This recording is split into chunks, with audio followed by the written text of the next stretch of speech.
What's up, everybody? Welcome to Greg Miller's spoiler-free review of the Snyder Cut. That's right, Zack Snyder's Justice League. Of course, don't panic, everybody. I know I'm putting this up on the screencast feeds, all that stuff. We are doing, of course, Snyder Cut in review. We are putting this into DCEU in review. We're doing it in two parts. The first part, of course, goes live on youtube.com/kindafunny and in review podcast services. Thursday, we will do it with the entire crew, and then we're putting up the second part, since it's such a long movie, on Monday. Everybody will be there. It'll be the whole ranking. It'll be the whole shebang. You'll get Ragu Bagu.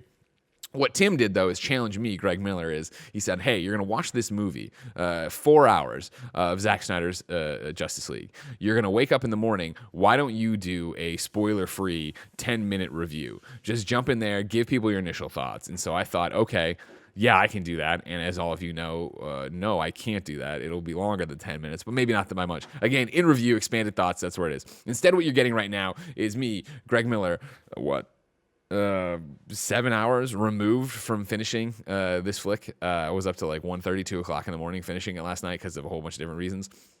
And here's what I'll say. In 2015, ladies and gentlemen, there was a Batman versus Superman trailer. I got a little bit drunk. I watched it with Tim, and I said something that, infamous. I said, there's no possible way this movie can be bad. In the run-up to Zack Snyder's Justice League, I've had to deal with everyone's shit at this company, on the internet and everything else, where if you're of course somebody who understands what's going on, you would never say these things. If you don't, though, you know what they say. They say over and over again, oh, well, like, it's just going to be the same movie. Justice League 2017 sucked. Why would you be excited for this? It's just, and what have I said every time, ladies and gentlemen, on shows? I said, there's no possible way Zack Snyder's Justice League could be as bad as 2017's Justice League. And ladies and gentlemen, just like I was right in 2015, that Batman v Superman was a good movie, I am right now that Zack Snyder's Justice League is a better movie than the Justice League, and just by itself is a good movie. I had a great time with this flick last night. To bring people up to speed, if you're just joining Kinda Funny, you don't know stuff, I'm Greg Miller. I'm obsessed with DC Comics and Superman, and that's a Jim Lee PS5 I made back there, and I got my little coffee cup and all my Funko Pops here. I've said from the jump, as we've talked about the DCEU, but specifically for this conversation, Zack Snyder's Man of Steel, Batman v Superman, that I'm always very clear that these aren't movies I would have made. If you came to me and said, hey, Greg, here's a blank check, go build a cinematic universe for DC Comics. This isn't the way I would have gone, but I respect the way it's gone, and I enjoy it as an Elseworlds tale, and I want to see the story play out. And for me, of course, that was the biggest thing about Justice League 2017 being such a major disappointment, was that not only is it a terrible movie, but it also totally derailed wherever Man of Steel and Batman v Superman were going, right? To get in there and have it be this hacked up movie created by committee, all these reshoots from Whedon, Zack Snyder leaving the project, it's just a disastrous thing. So to get to Snyder Cut here and get into 4 hours of what this man's vision was for it, I love the idea and I love the experiment. Do I love the film?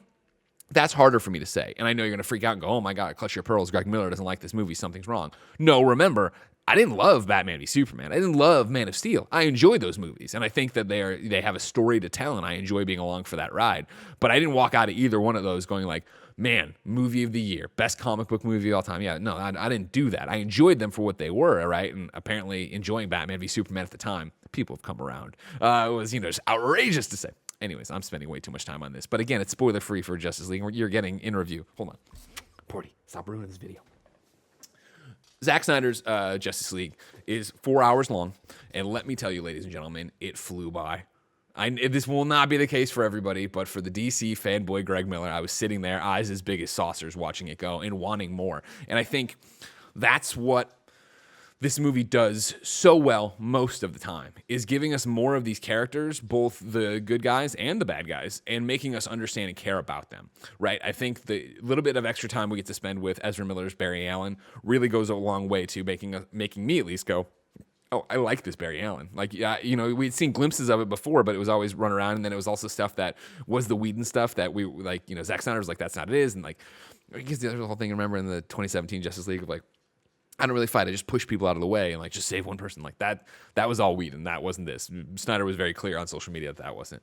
So to spend more time there is great. I think, the standout of spending more time with people is Victor Stone, is Cyborg, is, of course, played by Ray Fisher. Like, Ray, if you're watching, great job. Like, I think spending more time with him really goes a long way to making Cyborg matter more in the Justice League. I think, he's still, you watch it and like, I'm not saying, spending more time with him, I totally agree with him and everything. I watch him like, you're being a bit emo about this, you know what I mean? Yada, yada, yada.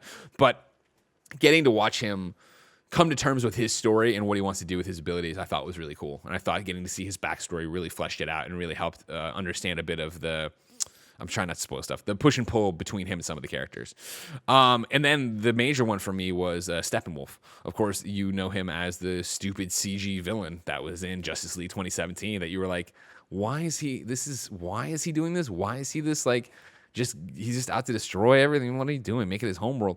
Like, obviously, we all knew at the time that, he was a minion of Darkseid. And they cut all that out of the movie. So it was this really weird thing in 2017. All of that's here. And I think having the ability of seeing Steppenwolf be a character who's trying to get back in Darkseid's good graces goes a long way to establishing what he's doing, why he's doing it. It builds him as a bad guy in a way that we didn't get, I don't think, in 2017. And so to have that go, I think it matters more what he does. I think it matters more when he finds himself in conflict with our heroes.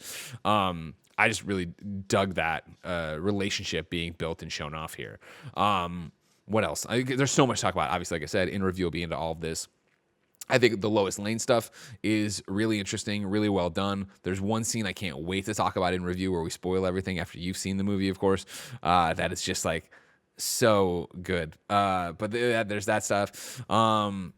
Yeah, I guess in short, for a spoiler-free review, like, I really dug this film. Did I love it?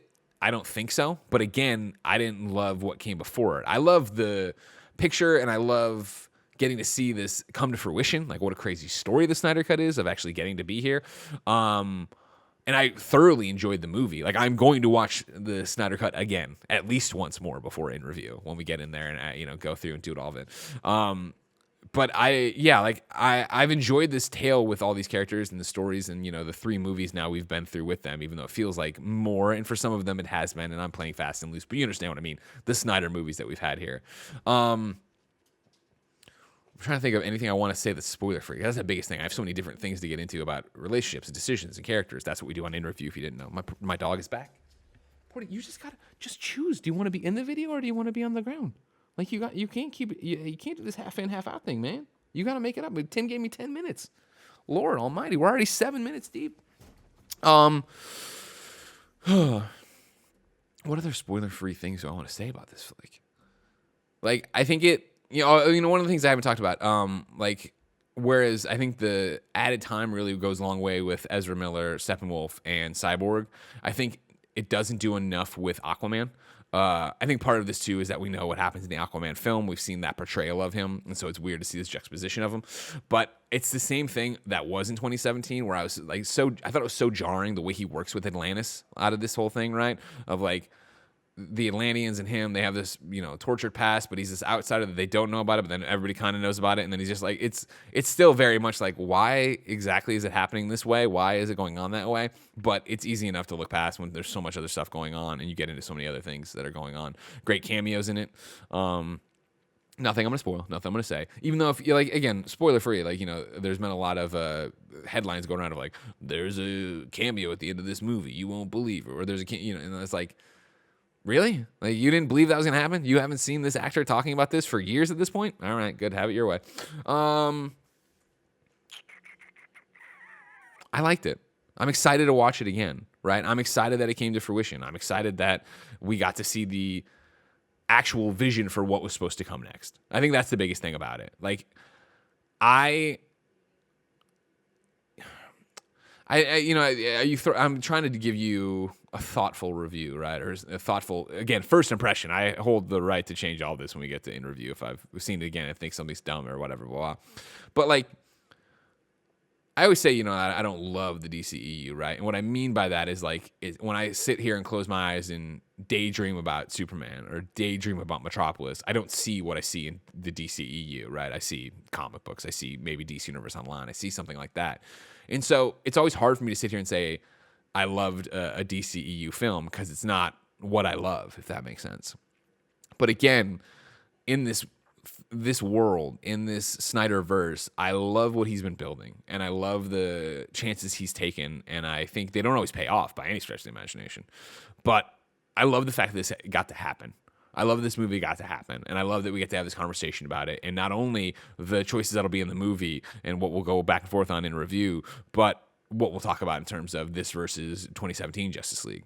What we'll talk about, this kind of universe they've built versus a Marvel universe.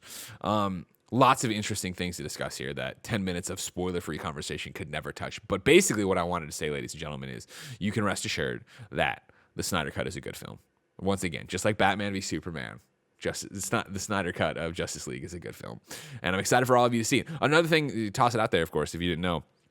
The way it's framed the entire way has black bars on the sides. So it's not exactly 4x3, but it's kind of 4x3. So it could be used on IMAX. I remember when they dropped that first trailer, I was like, this sucks, and I'm going to hate this.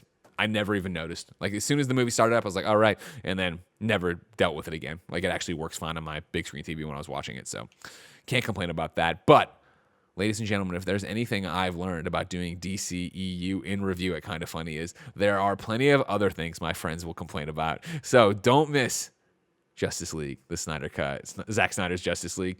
I don't know what to call it. Because it's called Zack Snyder's Justice League, but we all call it the Snyder Cut.